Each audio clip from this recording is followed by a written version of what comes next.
talking about SNL, the history, the mysteries, and all the hot impressions in between, breaking down all the numbers as well.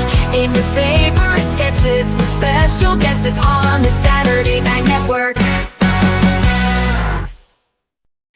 Yes, so welcome on in, everybody, to the Saturday Night Network for another edition of our Roundtable podcast covering everything from the Paul Mescal and Shaboozey episode of Saturday Night Live, Season 50, Episode 8.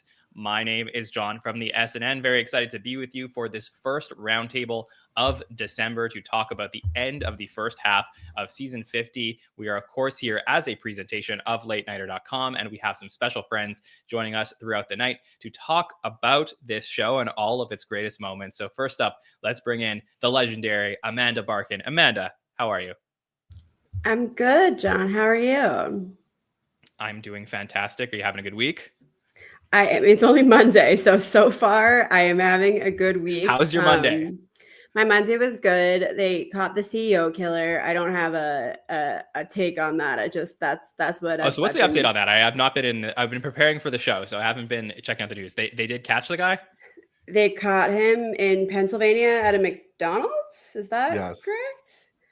Okay. He's a 26-year-old guy. I thought that they were like kind of pranking us because his name is Luigi Mangoni. Very, very, very Italian. Like I thought that they were just doing that so that there wouldn't be. They should have caught him at Olive Garden. Killers, exactly. Yeah. So, and he's not as hot as people thought he was going to be. So I still think he's kind of cute. This has been the best part of my day. This whole thing happening. Zoe, do you want to break the tie? Is he hot or not? I haven't seen him. I've only heard his name, so I can't break the tie, but I could Google. All right, chat. Let us know. Is Luigi hot? That's what we want. That's what we want. Did you guys see? By the way, I still didn't introduce the rest of the panel, but I don't know if you saw.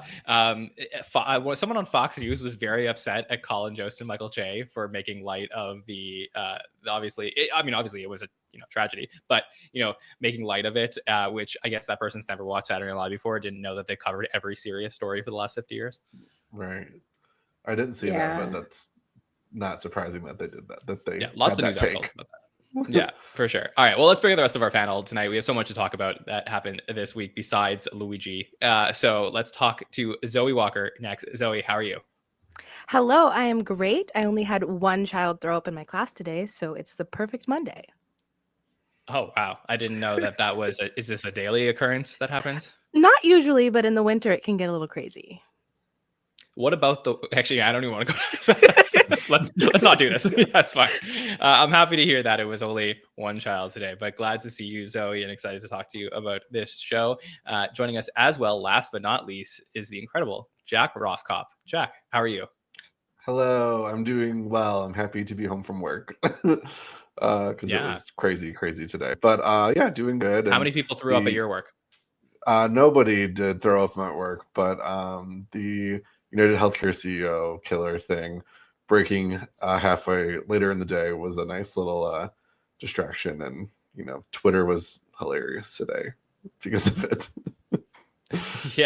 I definitely very interested to see what people are saying about that. But for now, let's talk about this episode of Saturday Night Live, hosted by Paul Mescal and Shaboozey.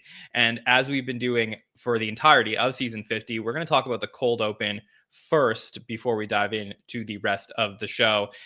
So let's talk about what we had here this week, something I was very excited about. So all season long, we've been having these former cast members join us for little bits of episodes. Dana Carvey has been a staple, though, of Season 50. It's almost like he is the 18th cast member that has been there. Was cast as Biden. We had him play other roles as well. I think one of the things that the fans have been craving, and I've seen this online, is that, if we're going to have Carvey in the building, why not have him do church chat? It doesn't require, having Mike Myers there to do Wayne's World or some of his other characters, or like, Kevin Nealon there to do, Hans and Franz. So, this seemed like something that was very, very, easy to do. And I thought they may tackle it when all the Diddy stuff was happening or in the news a couple months ago. But they ended up choosing this week to go back to Church Chat. So we got the 20th edition of Church Chat. Dana Carvey's played the Church Lady on SNL a total of 24 times. Last time we saw it was in season 42. He brought it to the update desk. And then in season 41, the year prior to that, believe it or not, we had Church Lady. So, very exciting stuff. This time featuring Sarah Sherman playing Matt Gaetz. We also had David Spade returning to the show for the first time since he last hosted in 2005. So great to get Spade and Carvey together. Obviously, if you're listening to this podcast, you may also be a listener of Fly on the Wall and know that they are talking a lot about their time at SNL and interviewing guests from the SNL world. Marcelo Hernandez plays Juan Soto in the sketch before he signed with anybody. He is now since signed with the New York Mets in the biggest sports contract in any sports ever. So I think over $765 million goes to Juan Soto for going with the Mets. We also get to see Emil Joaquim, Heidi Gardner, James Austin Johnson, and Jane Wickline do the Superior Dance. So this meant a lot to me as a longtime SNL fan to have this on the show. Amanda, how did it play for you? I was very excited to see it start. I figured that it would happen at some point during the year. I like the recurring character. I like the segment. I thought that Sarah started out, Matt Gaetz was the first impression. I thought that it lacked a little bit of energy. I thought then David Spade was incredible, but also like a very subtle, understated impression, which I actually feel like I haven't seen Hunter Biden speak that many times. And maybe he's just also a subdued fella. Although that would be at odds with the cocaine reports, but I guess neither here nor there. I just thought it was kind of low energy for how exciting it was to have that segment. I support the segment, and I think that it's like a really cool way to kind of plug in nods to the history during the 50th season without feeling like you're taking over. And so it was like cool to have Sarah in there, cool to have Marcelo in there, and probably such an insane experience for them to be on a Church Chat segment. They probably never thought or didn't contemplate that happening. So very cool, but it didn't get a ton of laughs for me specifically, but maybe that's not the point. I'm personally okay with that, I guess.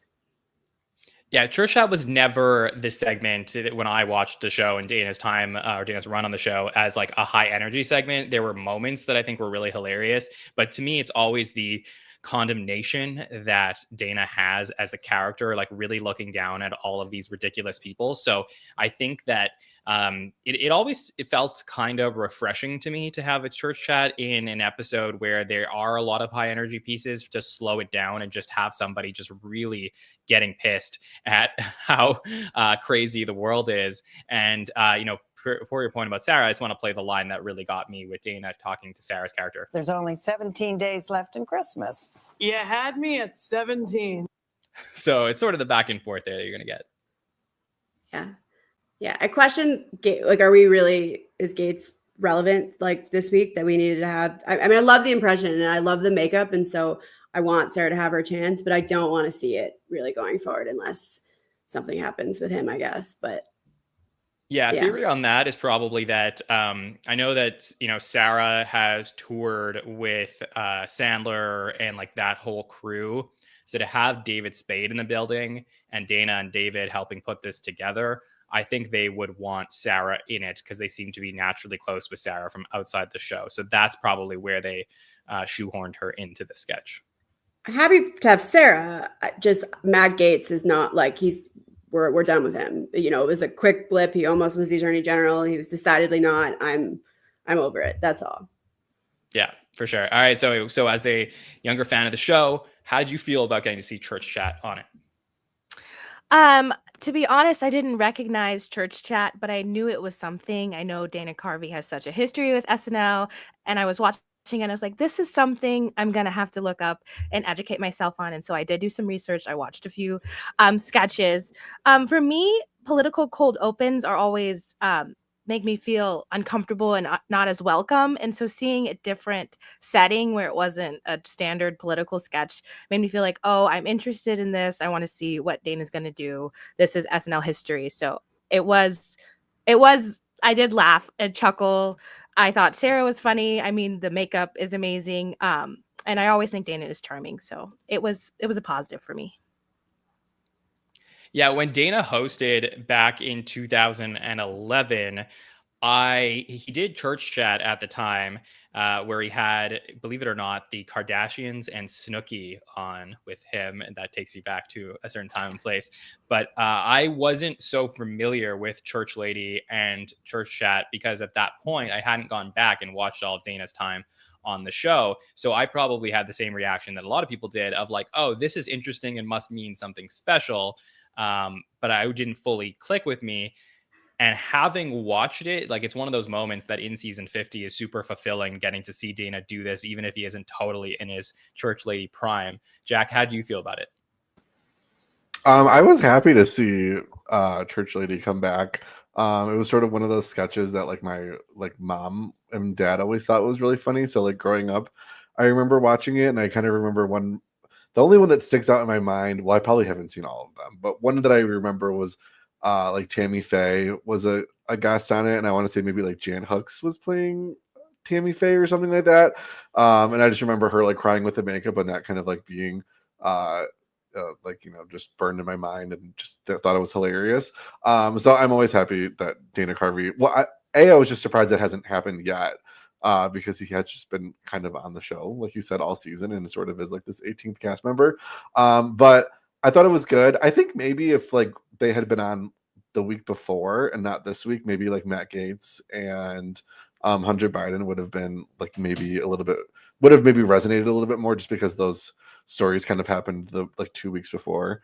It did seem like it was a little like late on commenting on that, but that's just sort of how, you know, the how quick stories come and go in today's time, you know what I mean? But I was happy to see it, and I thought it was really funny. And I love the Sabrina Carpenter joke about like he's working late because he's a what did he say? It wasn't a sinner. I'll play this one for the audience in case they forgot it. You know who was the best carpenter? Jesus. He's working late because he's a savior. Oh yeah, savior. Yeah, it was great, Jack. I mean, look, you're probably right. That one with the Bakers, you know, back from, I think it was March of '87. That is the one that people always go back to as being the most iconic version of Church Lady. But there's also there's some really good ones. I think of Rob Lowe in the '90s was on there right after he had his sex tape coming out, and he Church Lady bent him over and slapped him with a paddle, and he's yelling, "Church Lady, can I have another?" Or please, Church Lady. There's some like really good moments on there, and you know, I think that one of the things that actually made it okay for me to have like Matt Gaetz and Hunter Biden on this episode of Church Chat is because Church Chat sort of, you know, the incarnation of it was at a time where news was a lot slower. Like now everybody gets to everything. So it's like, oh yeah, it was last week. You know, Matt Gaetz is no longer, you know, a nominee for attorney general or a potential nominee. So it's irrelevant. But, you know, back in the 80s and 90s, the fact that he was even a possibility would have been talked about for months. And it would have been more, you know, made sense that he would have come on at Church Chat at some point. So, you know, though there was, you know, cast members in this from 2024, it still felt to me like this sketch could have existed in the late 80s or early 90s. And I think that was the beauty of doing something like this, the same way we got some digital shorts already this year. And, you know, who knows what else we're going to get, what other Easter eggs and fun moments we're going to get celebrating the history of the show. So for me, this was a huge win. Also love getting Spade on there with Carvey. I thought that this line alluding to them was pretty good. At least you haven't been doing a podcast. Which I like it when you get those extra nuggets in there. And I thought that Spade, who, you know, if you watch his time on the show, obviously he's like in a much different stage of his life than when he's been on there before. But the timing and back and forth and chemistry between Dana and David was really palpable, especially with this line. Last time I checked, Jesus wasn't walking around in a robe with no underwear hanging out with prostitutes. I think he was. Just David was like it really makes me want Spade hosting now because, you know, he hosted twice a few years after he left the show. and then came back, like I said, in 2005. But just, getting this, older, more mature version of David Spade would be really, really fun to get to see him do Hollywood Minute, the segment he used to do where he would just destroy celebrities. I think it would absolutely work nowadays as well and be really refreshing for the show. So it was exciting to me to get to see him in the building. So that was a lot of fun and really just a great way to kick off this December run with obviously Chris Rock and Marty Short coming up and a lot of celebrations to be had. Okay, let's talk about Paul Mescal, who was our host. He's promoting Gladiator 2, one of the biggest movies of the end of this year. So what do we know about Paul Mescal? Was it a good decision to book him for the show? Amanda, we'll start with you on this one. How are you feeling about it? I know everything about Paul Mescal. And yes, I think it was a good decision to book him on the show because he's very zeitgeisty. Gladiator premiered 2 weeks ago. We just had Ariana. So I think giving the Gladiator half of Glicked their time was good. Is this like a Barbenheimer thing? Am I that out of touch that I didn't know that people are They doing both wanted to day? make it a Barbenheimer thing. I don't think it compares to Barbenheimer. It's certainly, I mean, the Golden Globes nominations are out today. It's not going to be like award show darlings. This definitely not Gladiator as Oppenheimer was, but they tried to make it a little bit that way. Ariana and Paul are together for Actors on Actors, the variety series that they do like around this time, and they were saying click it. I just saw TikToks of the promos, so I'm going with it. I'm not gonna fight against what the people are saying on the internet. So I think it was a good pick. If I was creating my dream roster for season 50, I don't know that he would be on it, but I think that he was really endearing. I think he was pretty game. My takeaway, which I tried to tell you earlier this week, and then you told me I couldn't talk to you about it until we were live. So now I'm going to, is that, did Paul Mescal protest wigs?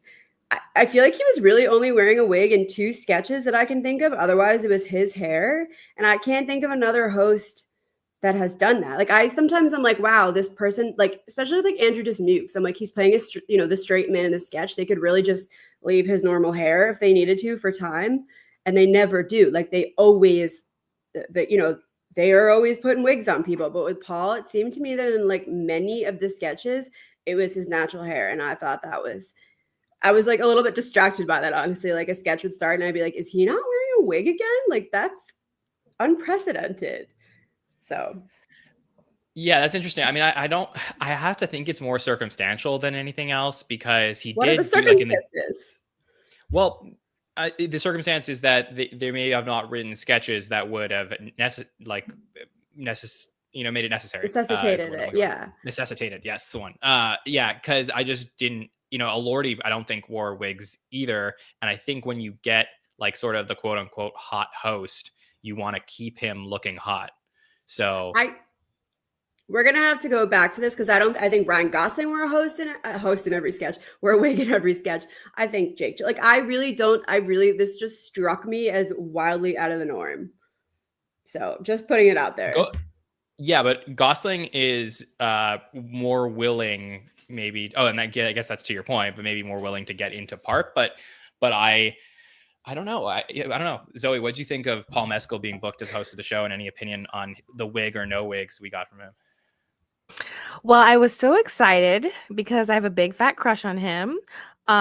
Wig or no wig, I mean, he's got great hair, but I didn't notice that. You have really good pattern recognition. And I love to see him as a sad, hot guy in movies. So I was excited to see him as funny guy in SNL. And in his monologue, you could definitely tell he was oozing with excitement to be there. And so that was really charming. How long have you known about Paul Mescal, Zoe? Since Normal People came out, so I think 2019. 2020, yeah. 2020. It's a COVID and show. all my friends are in love with him, so we know him very well. Okay. Yeah, I mean, it's always really fun when you get a serious actor in the building and then you really test how funny they actually are. So I think that always is a good type of host to book. Jack, were you excited to see Paul Mescal host the show? Yeah, I was really excited. I knew about him from Normal People as well too. Watched that during COVID lockdown. And he kind of like gives me like kind of like a Jake Gyllenhaal kind of vibe where like maybe before Jake started hosting, he was doing a lot of like serious roles with like Donnie Darko and stuff like that. And then Jake Gyllenhaal hosts, I don't know when I can't remember the first time he ever did, but like, you're like, oh, he's actually like a really funny guy and super goofy. Jake and can do Gyllenhaal first hosted after in 2007, I'm gonna say, and it was Okay, yeah. So that very, tracks. So like he'd very probably done famous Brokeback movie that I can't think Mountain. of right now. So yeah, I was very excited to see him host, and he kind of is sort of like a little like the internet's boyfriend, kind of like Pedro Pascal, similar vibe to that. So I think it was like appropriate for him to host, and I think he did a really good job throughout the night. I think he just kind of proved that he was down to clown, which is always fun.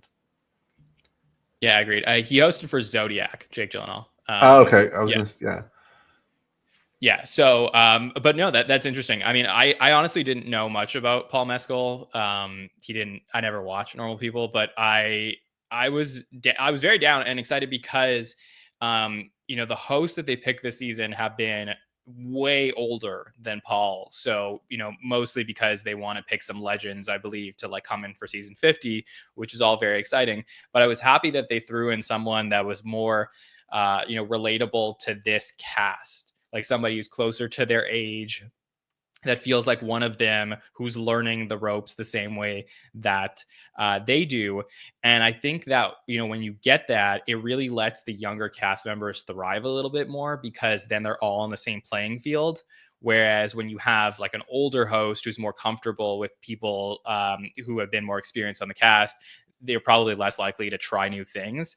And that's why, and we'll get to talking about the earring sketch, but I do feel like you got a sketch written by a newer writer and having new cast members help lead that tends to happen when you get a younger, newer host who's excited to play with the new people. So for me, pretty solid choice here. And I thought Paul was really serviceable, like probably above average. I would be happy to see him back in a few years, definitely to help to elevate some material. So overall, feeling pretty good about Paul. Amanda, let's dive into the first sketch of the night that you want us to touch on. So I wanted to touch on Gladiator 2, the musical. I have mixed feelings about it, but I felt like we had to talk about it. There were parts of it that I really, really liked. And I think in the moment, I was super excited to see it because I am chronically online, and it's definitely pandering to me and others like me in that way. I also thought it was like the moment where Paul Mescal seemed silliest to me. And it was like for a very split second when he starts dancing kind of towards the end of when he first breaks out into song. And I thought that was really exciting and kind of what I wanted to see more of him throughout the night. And I don't think that we did. So I thought that was cool. This was definitely like a good Keenan piece. It was a really good Jane Wickline appearance. It was a really good Mikey Day. That was like my favorite part. I know they were doing a Lin-Manuel Miranda bit, but I thought they were also doing like 8 Mile a little bit, and I'm a huge 8 Mile freak, so I was really excited about that. That might be a reach. It's possible that crossed nobody else's mind but mine, but just putting it out there.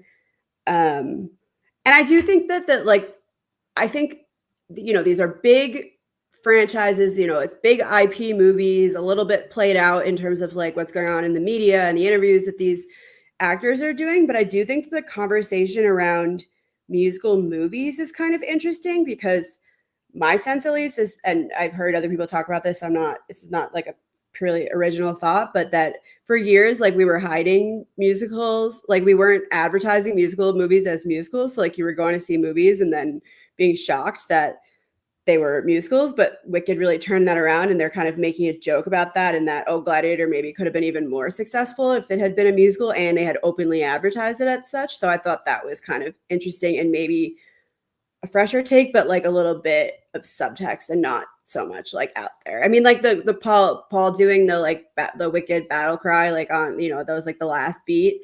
That was like, so it thrilled me, but it was definitely very pandering. But also I thought that was like he seemed really earnest in that. And also finally, this is a question for the group. Can he sing? I feel like I haven't really seen enough about that online, but that was very confusing to me. Was that him singing? Yes, I think was. it was him. He can sing. Has he sang? He didn't sing in After Sun or Normal People or Gladiator. Where he hasn't been singing. He's credited on one Phoebe Bridgers song, a Christmas song. Yes, I know. Okay, fine, fair. Well, then he needs to be singing more. I mean, everybody could sing. I also just a through line along with the wig confusion. I also experienced some accent confusion because I wasn't always sure when he was trying to do American accent, when he was just going with the Scottish accent. Sorry, Irish. Wow, sorry. Big mistake. Big faux pas. So that, I mean, and also I don't know if you guys have seen Gladiator, but I am also not entirely sure what kind of accent he was doing in the movie Gladiator.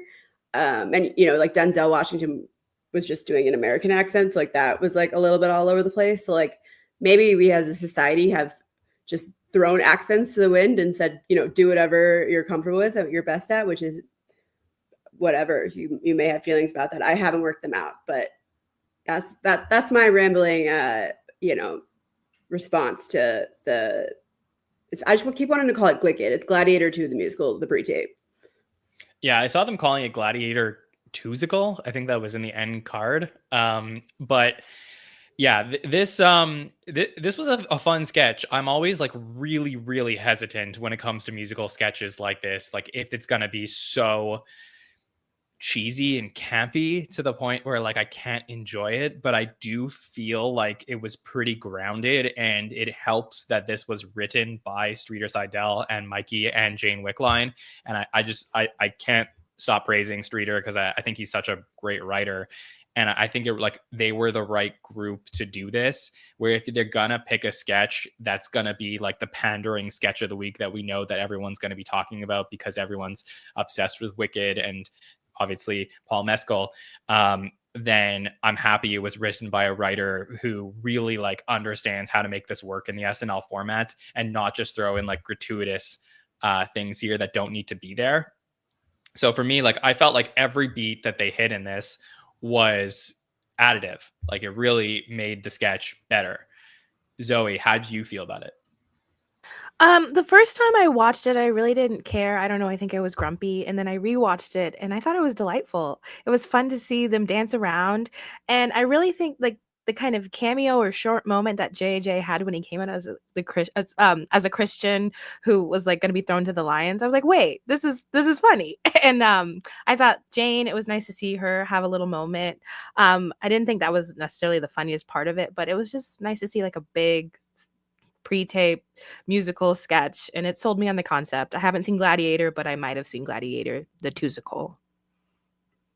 Yeah, and it was nice to get Jane in this moment when the sketch preceding it had big moments for Emil and for Ashley. So like this is something that clearly, Jane was working out with Mikey and Streeter and ended up getting that role. And I think that the cut that they made, shout out to the film unit, when she's singing and then it just like snap your fingers and she's dead on the floor. That was like a really good beat to this sketch. So I thought it was great. Also saw Streeter on X posted that it was Paul singing actually in this. So to get him in the booth, singing and then going out and filming a music video with him. I just thought there was a lot of really good things here. Jack, how did you feel about it? I loved it. I guess maybe like I enjoy when SNL panders to me, but this was like one of my favorite sketches of the night. It was just funny and silly, and like I don't know how you can't not smile when you're watching it. I've had no plays like Rome stuck in my head since it aired. I feel like it's a really kind of a really good earworm. And like I also kind of felt like it was like Paul Mescal's like audition to be in a musical now. Like I was like, oh my god, he can like really sing and dance, and like when he like threw his hand up in the air when he did a little dance move and like did like that, like it was just.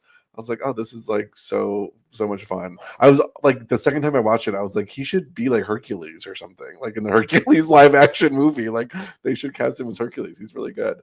So yeah, I loved it, and it was just fun, and it made me happy, which I think SNL should do. And it's also interesting, right? Because you said like all of you said that he got super popular in 2020. So we're heading into 2025 now. He's in one of the biggest movies of the year, and coming off of his performance in Gladiator 2 and hosting SNL and showing that he can sing, to me, like, he's going to blow up and be even bigger after this. So I would think like they got him potentially at the right point of his career before he becomes, because I don't know if we qualify Paul Mescal as an A-list star right now. Maybe he's like a B-list star. Is he? What do you guys think? He's not a B-list star. He's maybe a rising A-list star, but I think he's an A-list. I think he's like kind of, I mean, they're trying to push him out, his publicist, as a movie star. I mean, he was cast to like basically replace Russell Crowe with that caliber of a character. I mean, I don't think he met that, but I think he's kind of an A-list star. Bear with me, he's a lesser known A-list star, but I think his caliber is definitely. No, but I'm not. I'm saying I don't want to take his rate. There's no such thing as a lesser known A-list star, Amanda. No, but I don't think that your stardom is necessarily correlates directly with how well known you are, because I'm gonna need to work this thesis out. Zoe's looking at me like I'm crazy. I'm gonna need to work this out, but I think B-list to me like means, I don't mean like he doesn't get A roles, Amanda. I'm just saying like I think for A-list, I think to be A-list, you have to be multi-generational. Like, you know, Zoe has to be able to like talk to her parents, and her parents like have to know who Paul Mescal is. They do not. I would say that he is like B-list, but like respected and has high expectations on him. But I don't think he'd be A-list. Everybody who knows about him would categorize him as A-list, is what I think. But if you don't know him, like B-list just to me like means B. Like everybody who knows, who like listens to Noah Khan, like thinks he's like Taylor Swift. But I'm saying he is like, it's A-list. just like he's been nominated for an Oscar, so like, you know. Who, Noah or Paul? No, Paul has been nominated for an Oscar. So it's like, you know, he's there. Yes. Okay. So I think he's probably, like you said, B+, and like I'm totally willing to give him that. But I guess my point is that I think he's clearly headed for A. And for sure, based on the performance here, especially the fact that he showed off that he can sing, and all of you who know him very well didn't know that about him, I think like he's going to open himself to more opportunities and becoming this person that everybody seems to know. So I genuinely think like we are getting Paul Mescal right now, right before he blows up like way bigger. And this will be a sketch that I think people will go back to and be like, this was right before everyone in the world knew who he was. So that was sort of my take there. Zoe, do you have a sketch that you want us to dive into? Yes, I would like to talk about Paul as daddy. So this episode starts in the office, and the PDD boys tell Paul that they love him, and Paul takes that literally, and then he starts to talk about what their life would be like if they lived together, if they moved into a cabin, and he would take care of them, and how he would be their daddy. And it's a montage of him being their father and their protector, and then they get attacked by the townspeople. I loved this because I'd been waiting for a PDD sketch this season that had the right chaos level, just made me laugh, made me chuckle, made me remember why I love them so much. And I think that this was the sketch for me. I know that the Lonely Island people had been taking the space for the digital sketches this season, which I love, but I'm a PDD girl till I die. So I just really wanted to highlight this sketch because I thought it was hilarious. Yeah, so this was great to get PDD back on the show this week after they were cut from the Charlie XCX episode. So, as Zoe, talked about, it was, exciting to get Paul in the office, just talking to the PDD guys. And the scene very quickly devolves into a conversation between a host of the show and the writers to major sexual tension that's happening here, including Paul becoming daddy. So it starts with, no one will ever hurt you when I'm around. And then, the question of, so you'd be like our dad? No. Daddy. Of course, and we'll get the entire dream sequence as we see Paul protecting the PDD boys and then the militia eventually coming in. Quite the turn on the sketch at the end. So, Jack, did you enjoy what we got from Please Don't Destroy this week? I did, and I was happy that their sketch was kept in because I thought the Charlie XCX sketch was so funny, and I could not believe that it was cut last week. I thought it was like I just felt so bad for him that it was, because I was like, this is so good.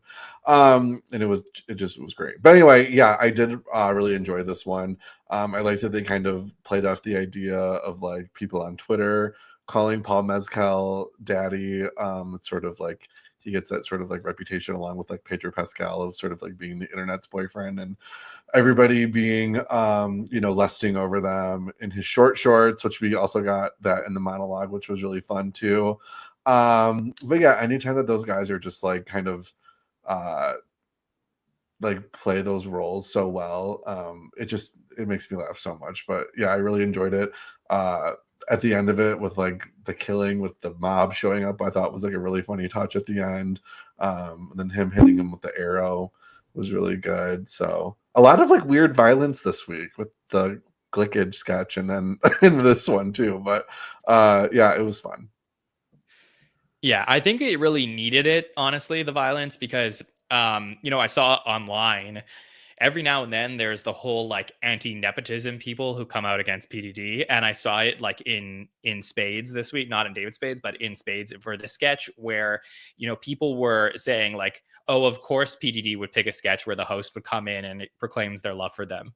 And I didn't think that was this. Like, I felt like it was, sort of conceptual in that way because of who Paul Mescal is. But the fact that it like had that whole turn with the militia, and this stuff. The local militia doesn't understand folks like us.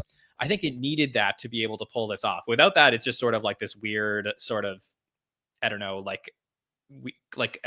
romantic gay coded stuff going on, but like you don't get that when you have this whole dream sequence. And I think that really makes this a good sketch. Amanda, your thoughts on it? I really liked this one. I mean, I'm not gonna pretend like it's like one of my favorite PDDs of all times, but I thought, first of all, it was exciting to see them. Second of all, it's funny when they're playing the straight, like that Paul was the one being insane, and they were the ones being like, wait, like this guy is weird, and reacting that way. I feel like that's kind of unique. And I feel like they also like are like usually like if it's a romantic sketch, they're being like cucked or something, but like instead like this like A-list actor was like all of a sudden in love with the three of them. And I mean, I haven't seen that discourse online about them writing sketches where they're just beloved by these stars, but that is kind of what that is kind of the premises of a lot of them. I mean, that was the Charlie one. I mean, she didn't love them, but that was like the setup, that it was like, putting them in a romantic situation with the host. Like, I don't know why that has to do with nepotism. That's kind of strange to me. But yeah, I really liked it. I thought Paul was pretty good in it. I feel like hosts are usually good in PDD sketches. Like, I don't know if it's just they're really well directed, but I feel like hosts really do usually sell the weird dynamic that the PDD boys cook up. So I think this was no exception. I liked the dream sequence. I also really liked the end when Jane Wickline comes in and is like, oh, never mind.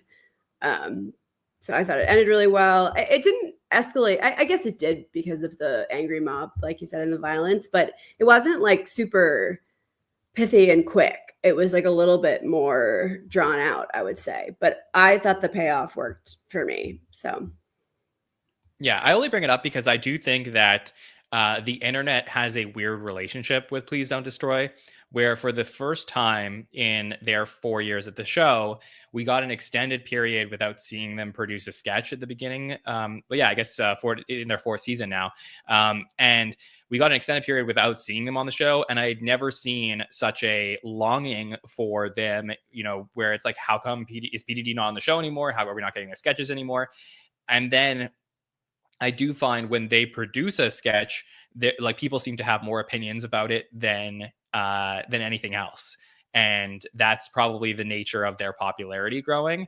But I think in a In a season where we're getting all different types of pre-tapes, including digital shorts, I find that having PDD in the mix is really refreshing. Their style is just super different, the dynamic between the three guys. And I don't find that, when they produce their shorts, they feel very samey. It's not like we're watching Paul Mescal as daddy and then being like, oh, this one reminds me of the one they did in season 48 with this host. Like every one of them feels creative and fun.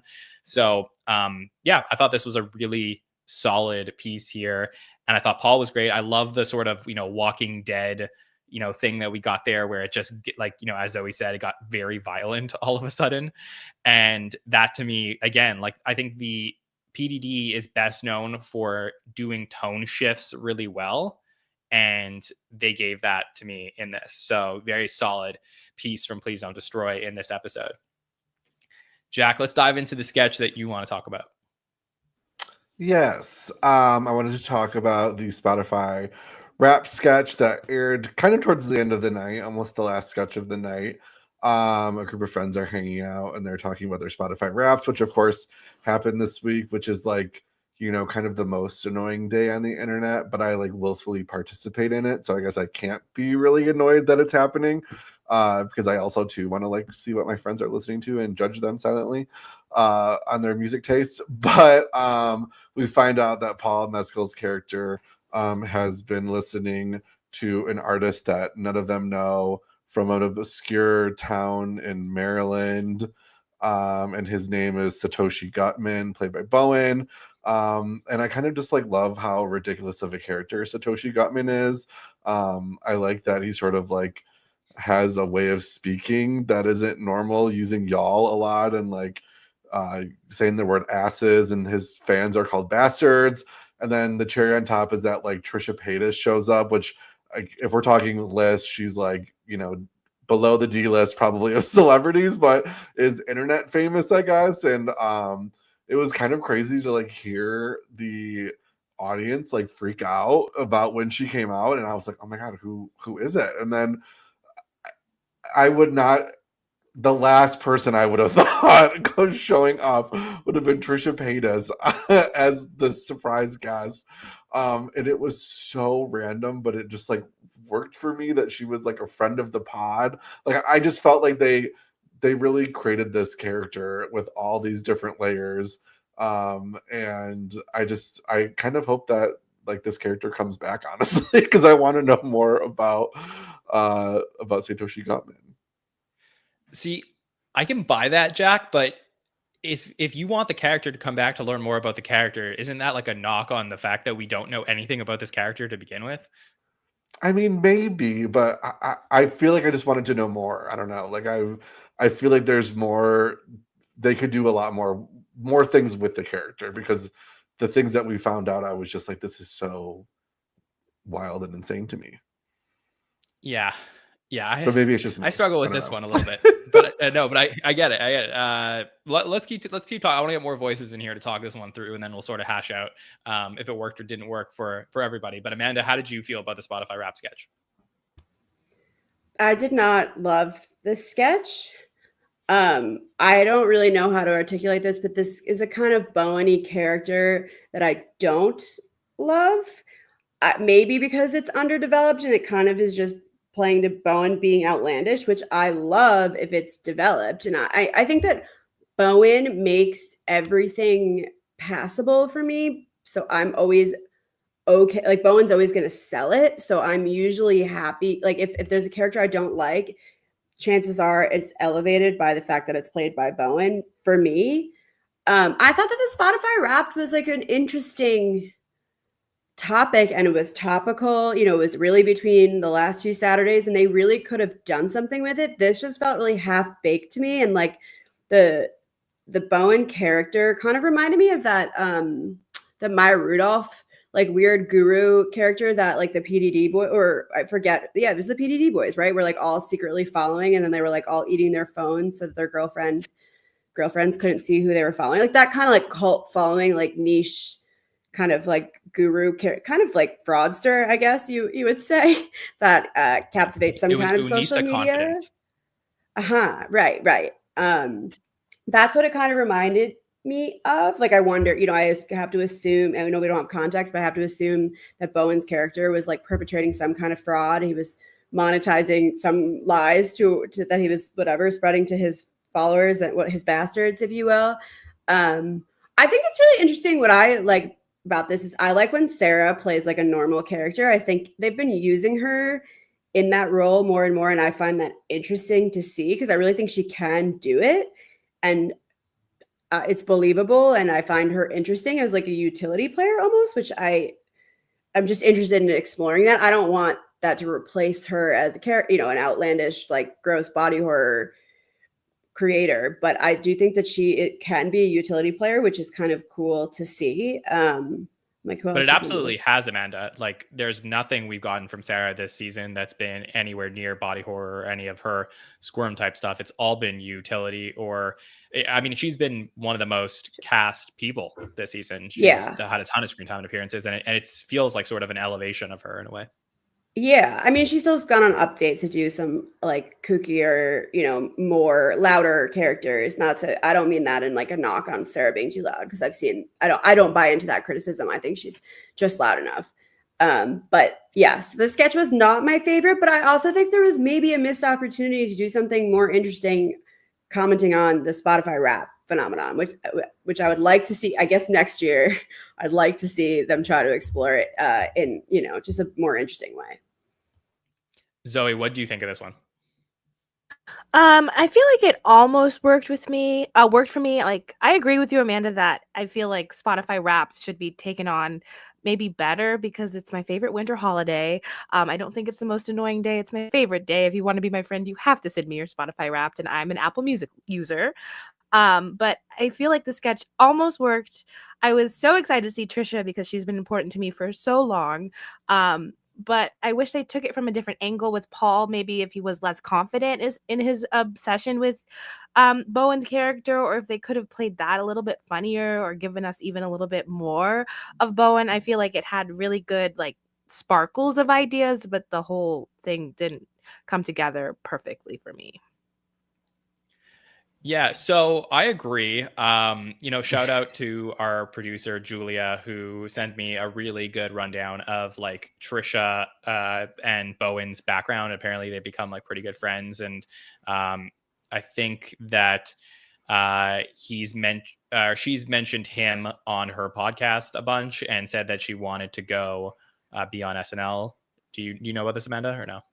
No, but why are we just Bowen brings his friends like what without any I was about to get into that. So basically I just want to give the background here for people who don't know. So apparently on one of her podcast, no problem, for one of her podcast episodes, she dressed up as Bowen, and she also dressed up as Chapel Roan from the Mulaney episode Good Nights as well. So they started interacting on social media. Anyways, I think that it's great that they're friends. I totally agree with you. Having somebody on the show just to say that we've had them on the show, to me, is like crazy. Like it sort of felt like this came out of like, oh, we can get Trisha on and it'll mean a lot to a lot of people to get to see her on TV, but we're going to write the sketch around the idea to get her on instead of like organically fitting her into something that made sense. And it's not to say that she wouldn't be on Satoshi Gutman's podcast in the world of the sketch, but the like comedic conceit of the sketch was completely lacking for me, in that like the focus of Paul Mescal's character having a weird and like really niche Spotify Wrapped is the way that this should have gone down.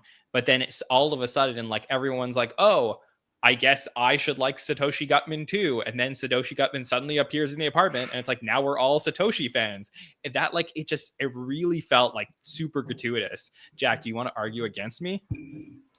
I think that maybe I have like a different worldview than maybe you guys. Like that's okay. Yeah, like I feel like maybe the sketch was pandering like towards gay men. Like, I don't know, but like everything about it just made me laugh, and maybe it was like the absurdity of it, but like I don't know, it's really funny to me that Trisha Paytas is like a friend of this podcast, like that. To me, she's like the most random, perfect, like non-famous famous person that would like make me laugh if I heard that joke in a sketch, and then the fact that she like actually showed up to it was like the icing on. Like it kind of reminds me of on the other two on Comedy Central / HBO. There's a really, really good joke about one of the characters trying to get into a party, and she says that she's Tinsley Mortimer from the Real Housewives, and then they're sneaking behind the shrubs of the red carpet, and then Tinsley Mortimer is there on the red carpet, and the joke is that like, oh my god, Tinsley Mortimer actually is at this party. But you would only know that because if you watched the Real Housewives of New York and actually knew Tinsley Mortimer's face.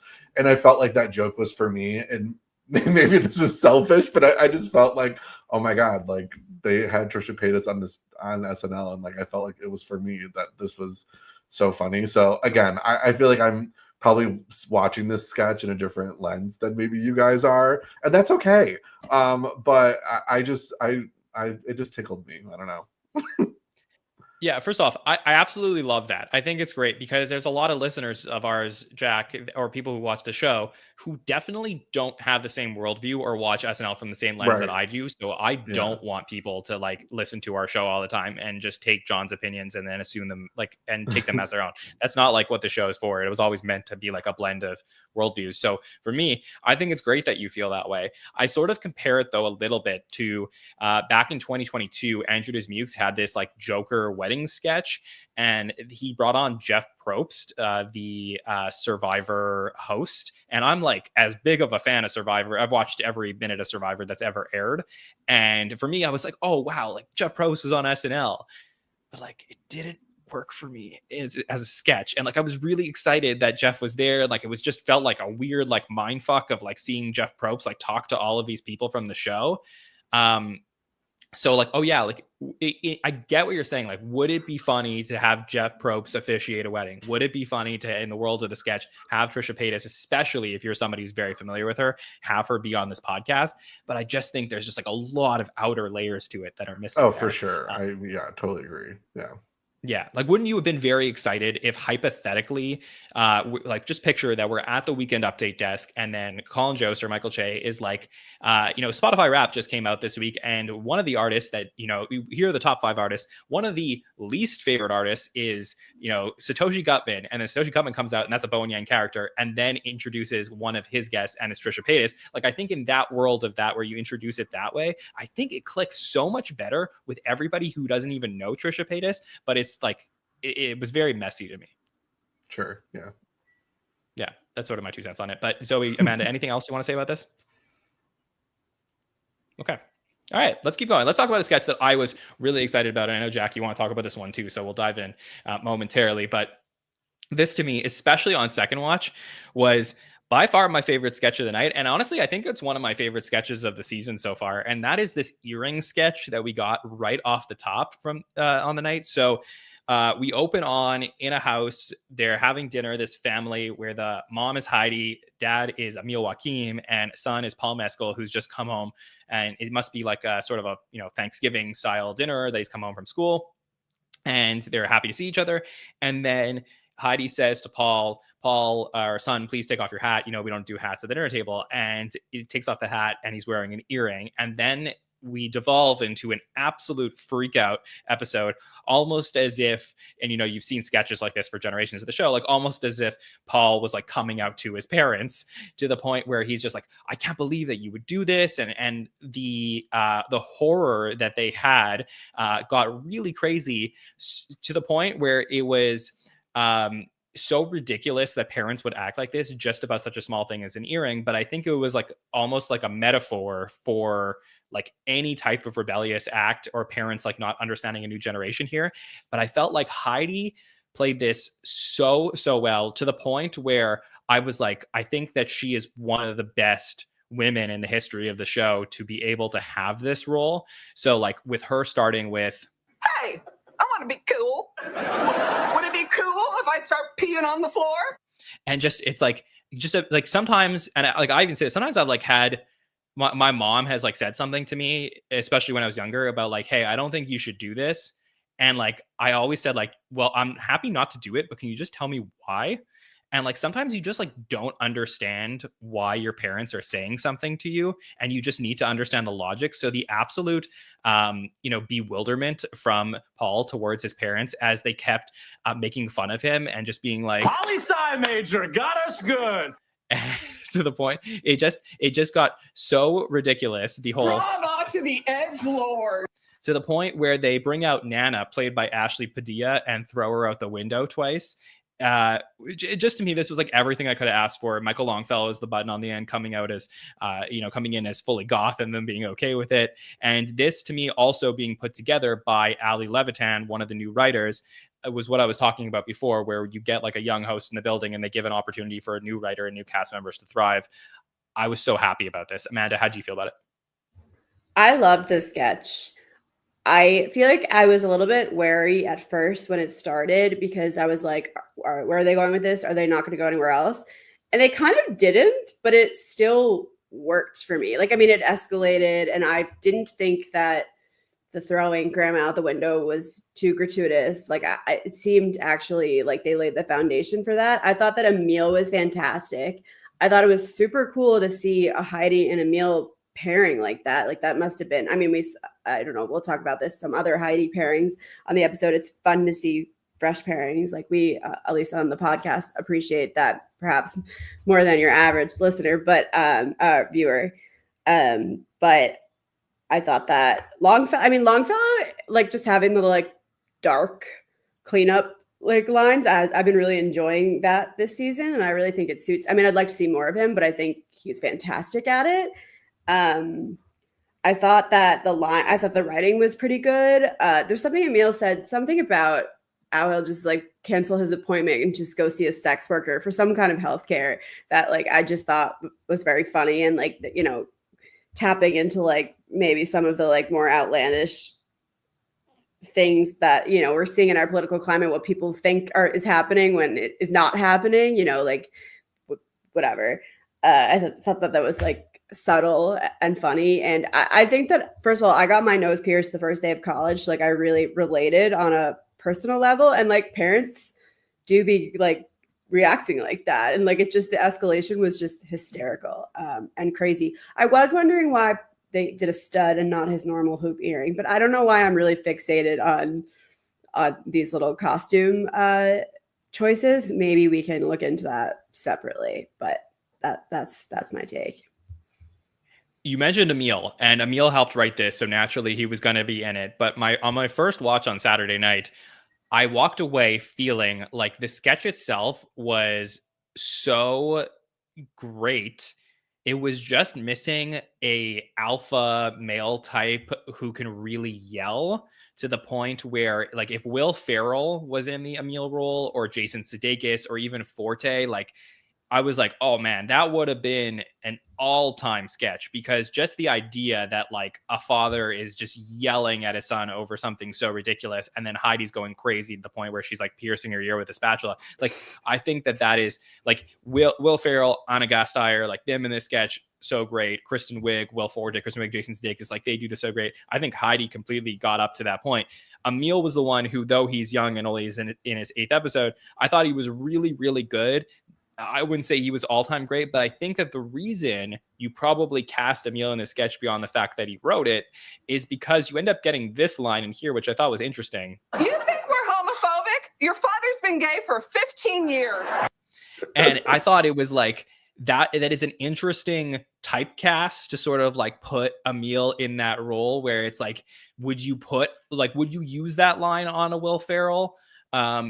You could, and it's fine, but I'm just saying it's interesting to sort of, as we're getting to know these cast members, like see how they want us to look at them in these sketches, and what types of roles they want us to play in them. So Jack, I was curious, like your 2 cents on that. Do you feel like Emil was he added to the sketch by being in this role, and that line in particular? I think it was like, it seems like this, like his sort of like breakout sketch so far of the season. So I think that was really, really interesting. He also seemed like, or I guess when I've seen him in sketches, I feel like he was shorter, and then he kind of looked like kind of tall next to Heidi, which that is, I don't know why I noticed that.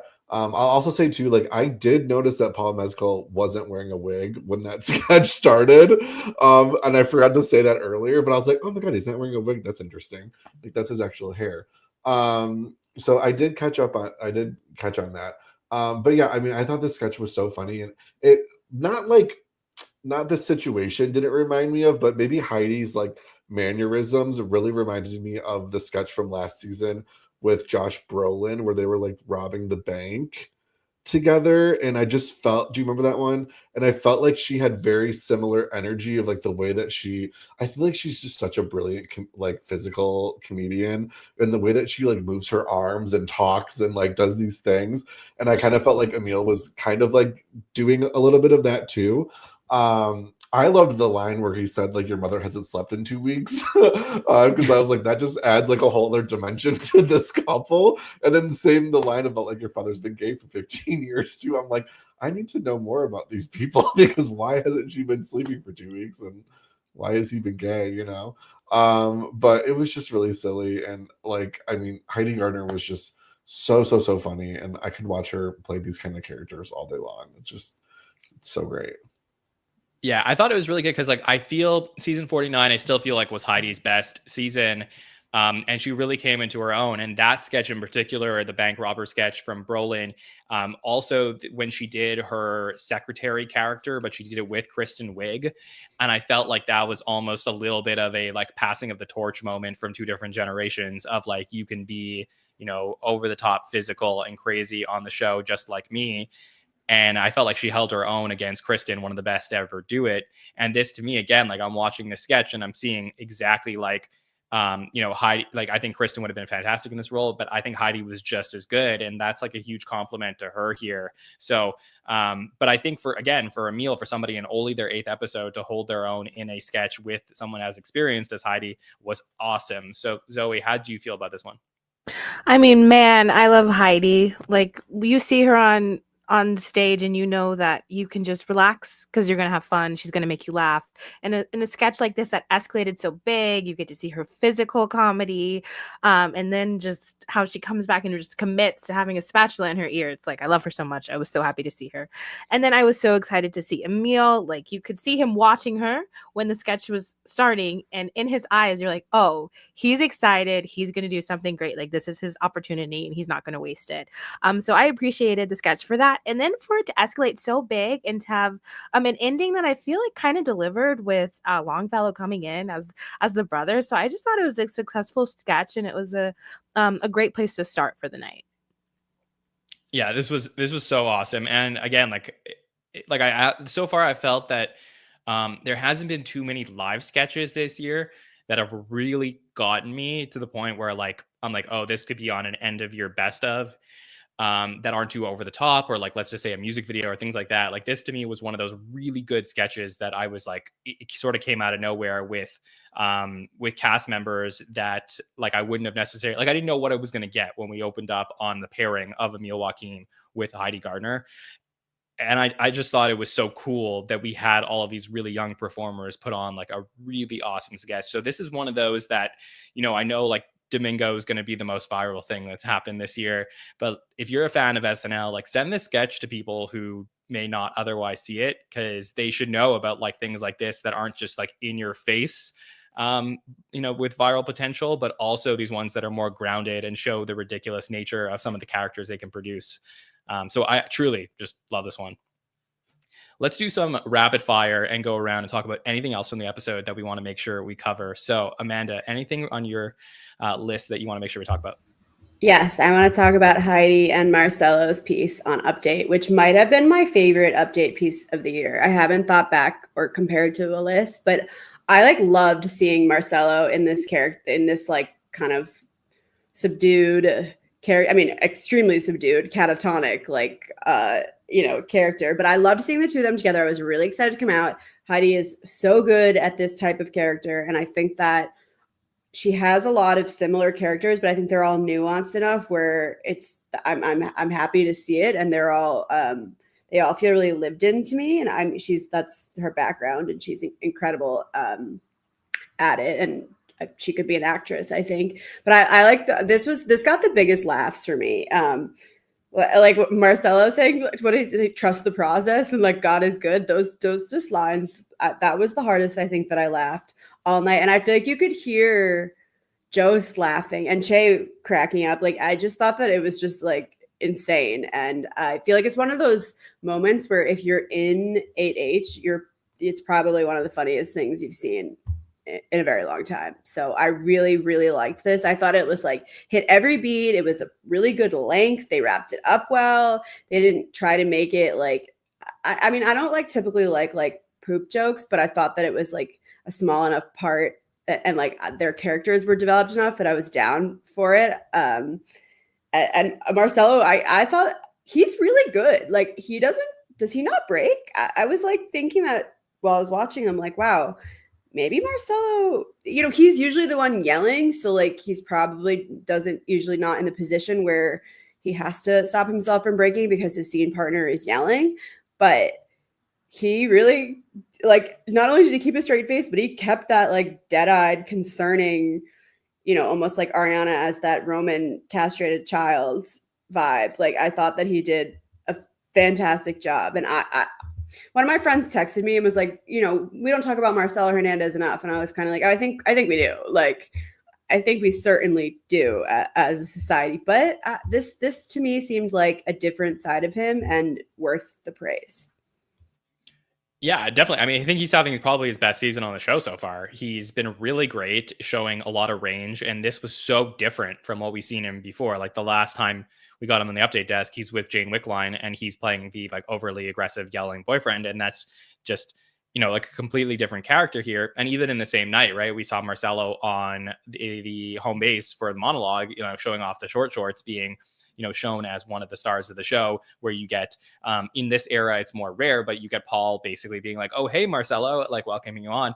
And, for him to go on update and basically say, 5 words was great because it serviced the character and what they were going for. I thought this was really well done. Zoe, anything for you from the episode that you want to cover in our rapid fire segment? The only thing I want to mention is the Italian restaurant sketch. I felt like that was the first time we got to see Ashley Padilla and get to know a little bit more about what she might be able to bring to SNL. And then I noticed that she wrote that sketch with Brian Tucker. So just wanted to mention it. I didn't find it particularly outstanding, but something to talk about or mention. Yeah, I thought it was a really good sketch as well. I said on Saturday, I really didn't care for the ending and the way, Brian Tucker's written a lot for Kenan Thompson over the years and written some really fun characters for Kenan. It's sort of, in a Tucker sketch, I'm not surprised that Kenan comes in at the end, but I just really wish they didn't go in the direction at the end of it with the whole, actually we're going to go with what you want to do, Paul, and not what Ashley was doing. But I'm enjoying getting to see Ashley develop as well. It's crazy because coming into the season, if you would have told me that SNL would have hired 3 new cast members, but that we are going to have a ton of election coverage, bring back Dana Carvey for every episode, Andy Samberg, Maya Rudolph, had appearances from Kyle Mooney, David Spade, Pete Davidson, all of these, and we would still feel like we got a good amount of all 3 of our rookies, I would have said there's no way. The show is going to push any of them back. And I'm starting to feel like this could be a really, really good class of rookies. It's very early. I'm not saying that they're going to be like 2005 or 86 or anything like that, but I feel like right now with these 3 that have come in, they all seem to have long-term potential and they've all been given moments to shine on the show. So glad that we got another thing from Ashley. To me, this was a more preferable sketch from Ashley than the one that we got from her Groundlings days, that one that was at the end of the night with her telling the joke a few weeks ago. So happy it made it to the show. Jack, do you have anything else in your rapid fire segment you want to cover? I just want to say I really saying what Amanda said about the weekend update sketch. I loved it was probably my favorite moment of the entire night. And the moment that Heidi said that my name was Melissa and not Melissa, I was like plugged in. I was like, let's fucking go. Like, this is going to be so funny. And it was. I did enjoy the last sketch of the night. I thought what's his face? James Austin Johnson's Bob Dylan impression was really, really great. And I remember like didn't he do like a micro Bob Dylan impression on Weekend Update or something like that? And I remember that happening and being like, oh, I want to hear more of that. So I was happy that we got that. It was just, it kind of felt inevitable that like Paul Mescal would do a Bono impression. And so I'm kind of happy that he did like, Ireland's greatest import of Bono at the end of the night. So that was kind of fun. Yeah, that was fun. I thought this was it was a fun way to end the night. James and also Bono was Bob mentioned Dylan. twice because of the U2 joke in the monologue, which was, I just realized True. too as well, which I feel like that joke will always make people laugh no matter what. Yeah, and we got James playing Bob Dylan in the promo for the Mulaney episode, I think. So so we knew that this was coming eventually, but I'm glad they found a way to get it in here. I think I would be remiss if we didn't wrap up just our conversation of the night, not talking about Andrew Dismukes and the brilliant lawyer sketch for a second, but God, I love Andrew so much. I think he's so like, like Jack, you're talking about like seeing sketches from your worldview. Like I do feel like Andrew was exactly made for me, where this was just so stupid. Yeah, because I didn't like that sketch. Okay, yeah, and that's okay too, right? Like, but I just rewatching this and just seeing listening to the music in the background, like as the sketch is playing, where like here's Sarah describing all of the people. Yes, that's him right there in the green suit, Devo hat, and beard. Like just the fact that there's a music playing behind this entire sketch as it's going, to me is such like a great touch here, where it's like supposed to be almost like the people's court type of thing, and it's supposed to like there's like high potential for to take this really seriously, but it was so stupid for me, and I will seriously like never forget the image of Gentlemen, shuffle. And just having all of the people just walk around with each other. So there wasn't too much to get into here beyond the fact that for me this was very enjoyable. Again, I'm not sure if this makes the Andrew Dismukes best of, but another really like solid moment of the night that just hit me in the right way. What didn't you like about it, Jack? Just out of curiosity. I don't know. Maybe it's just like the fact that it was in the courtroom and I like couldn't. It just didn't really engage me. Although I will say the second time I did watch it, I did enjoy it more. And I do think it's funny that you can like describe something as a Devo hat. I mean, it is a Devo hat, but it is kind of crazy that Devo is getting mentioned in the year 2024. So would you have liked it more if Trisha Paytas was one of the spectators sitting in a green suit? Exactly. Okay, all right, let's get into let's talk about the MVP for week number 8. So Paul Mescal showed up, did exactly what we needed him to, so definitely an option there. Dana Carvey brought back Church Chat. We had David Spade make an appearance, Trisha Paytas as well. Shaboozey performed a couple times, did a bar song, really cool to get to hear the audience clapping along and singing along. So that's been a really fun thing that's been going on a lot in season 50. Heidi Gardner dominated the night in sketch appearances. 5 sketches for Heidi. We got 4 from Bowen, Andrew, James, Sarah, and Marcelo. 3 from Mikey and Longfellow. 2 from Keenan, Ego, Chloe, and Devin. Then for the rookies, we had Ashley Padilla, 3 sketches and a voiceover. She did the voiceover on the Pirate Strip Club sketch. And then Emil and Jane also in 3 sketches each. We had PDD on the board. Carl Tart made a sketch appearance. Steve Higgins got a voiceover. And Phil Hartman got a voiceover in Church Chat, which warmed my heart. All right, Amanda, who do you think the top 3 MVP vote getters were for week number 8? Heidi, Paul, and I'm honestly struggling. All right, give me anybody. Marcelo. Okay, Zoe? Heidi, Paul, Dana. Jack? I was going to say Heidi, Paul, and Emil Joaquin. Okay, good picks there. Well, here are your MVP vote getters for week number 8 of season 50, and you all nailed it. Heidi Gardner with the MVP votes, number 1 on the board, 36%. Really dominated this week of voting for MVP. The first time since we've been doing these polls that Heidi's been in the number 1 spot. She's been on the MVP list many times, but number 1 this week. So really great week for Heidi, crushed it, and happy to see her have a week that we'll remember. Some great stuff from her. So 36% of the vote goes to Heidi. Andrew Dismukes, 13% of the vote. So those, I guess, were all of the Devo heads. Jack voted strong for Dismukes to come in second place there. Ashley Padilla, she had a starring sketch and also was playing Nana, got thrown out the window, 11%. Emil Joaquim, so 2 rookies in this top 5 of the vote getting, 9%, gets in the 4th place here. And Dana Carvey, 7% of the vote for Church Chat, and having him come back. No Paul Mescal on this list. Amanda, are you surprised? I guess I'm not surprised. I'm not terribly surprised that he's not top 3, but I am a little bit surprised that he's not top 5, because I feel like in these polls we usually see the host making it in, you know, and I think that he did do a good job, and I just think that maybe he's not the MVP. It's a little bit more because of the limited roles which were written for him.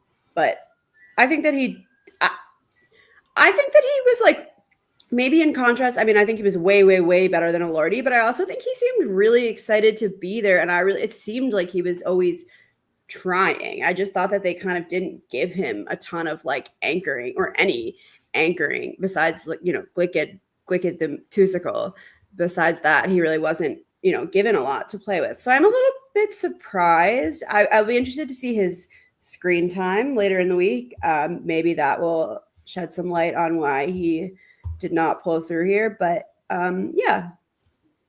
Yeah, only other host not in the top 5 of the MVP vote getting for this season was Michael Keaton. So now we have a second one here. But yeah, very fascinating stuff to talk about. Of course, as you alluded to, we're going to be talking more about Paul Mescal and his week on By the Numbers later this week. But before we get there and preview what else is to come on the SNN, let's talk about the next episode of Saturday Night Live coming up this weekend with host Chris Rock and music from Gracie Abrams. So Chris Rock, obviously a former cast member on the show.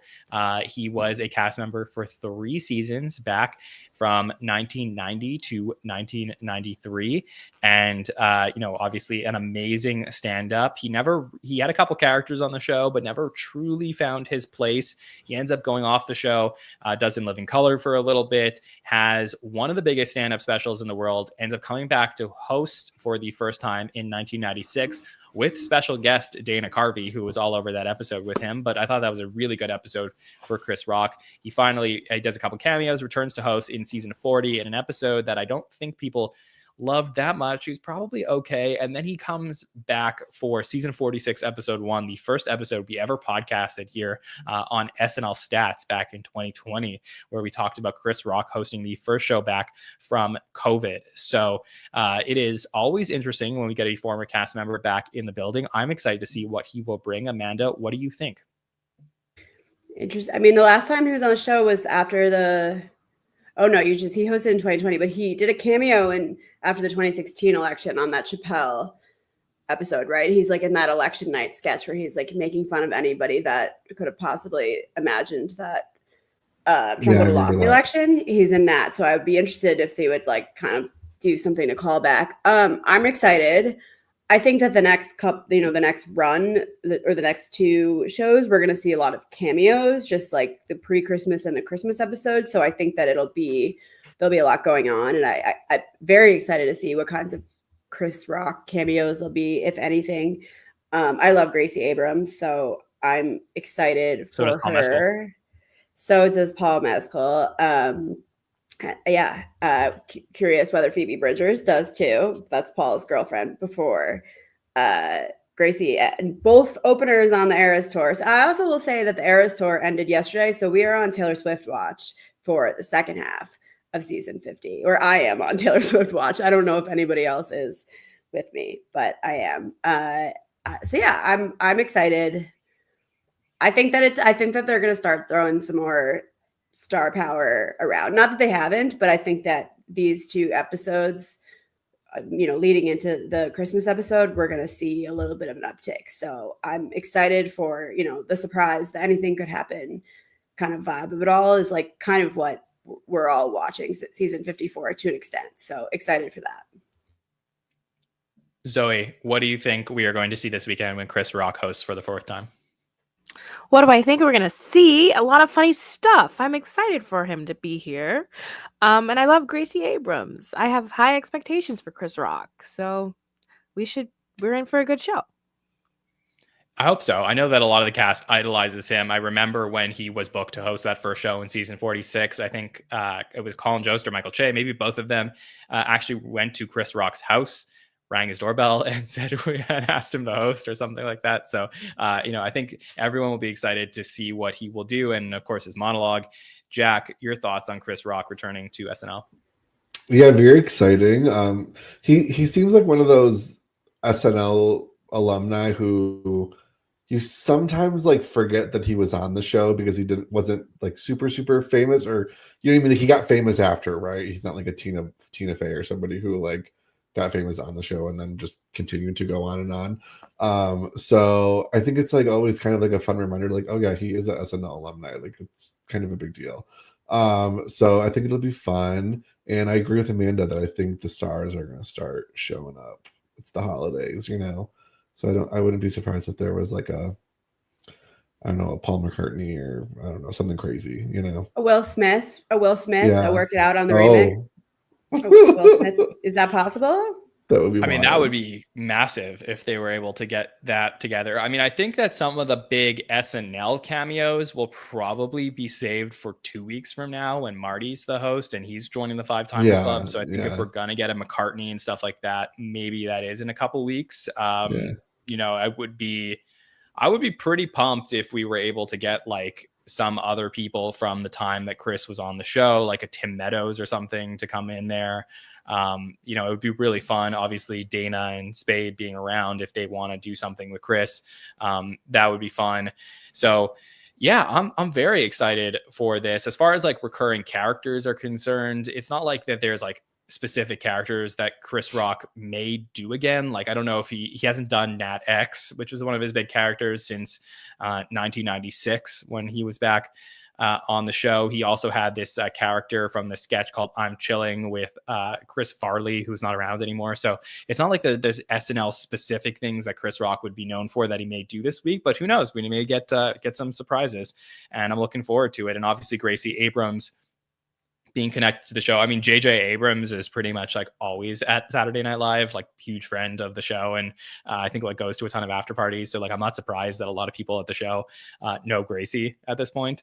So yeah, maybe Paul Mescal will be hanging out backstage, be there, and maybe he'll actually show up in a sketch the week after he hosts. It's been done before. That will be exciting to see. So on the podcast here, we have By the Numbers on Wednesday covering the Paul Mescal and Shaboozey episode in terms of statistics. And then on Thursday on our Patreon, we have the SNL sketch breakdown. So the poll is out right now for patrons to vote for the sketch that they want us to talk about this week, where we will dive into it even further. And then, of course, we will be back for the Hot Take Show, Roundtable, and By the Numbers next week to cover everything from this Chris Rock and Gracie Abrams episode of SNL. In case you missed it, we also have everything you need to know about SNL season 18 out now, the final season for Chris Rock. So in case you want to get caught up very quickly on Chris Rock's time as a cast member, watch seasons 16, 17, and 18 of everything you need to know about SNL. That's available on the YouTube channel. We also just spoke with Punky Johnson last week and had a great conversation with her. If you haven't checked that one out, that was a really, really fun talk we had with Punky. Amanda, what's going on with you? Anything you want to plug? No.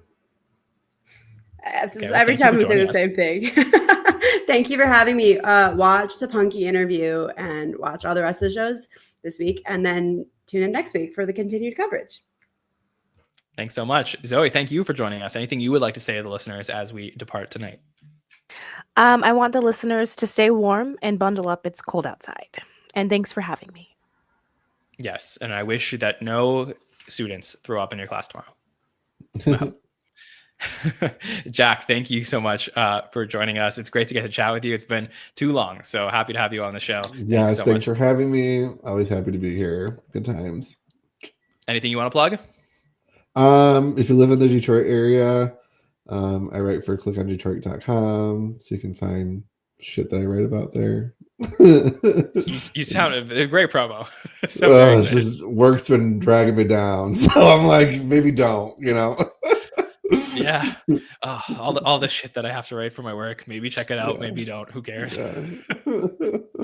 But great to get to talk to you, Jack. All right. So I want to thank LateNighter.com for being our presenting partner of the show tonight. I want to invite you to follow us on social media at the SNL Network on all social platforms to follow everything we got going on. We have some great Chris Rock stuff we're going to be posting later this week. And of course, Marty stuff happening for next week. And you can subscribe to the podcast on YouTube, Apple Podcasts, and Spotify to never miss an episode. Give us a thumbs up and write a comment to let us know what you thought of the episode and any of our thoughts on these sketches that we talked about this week.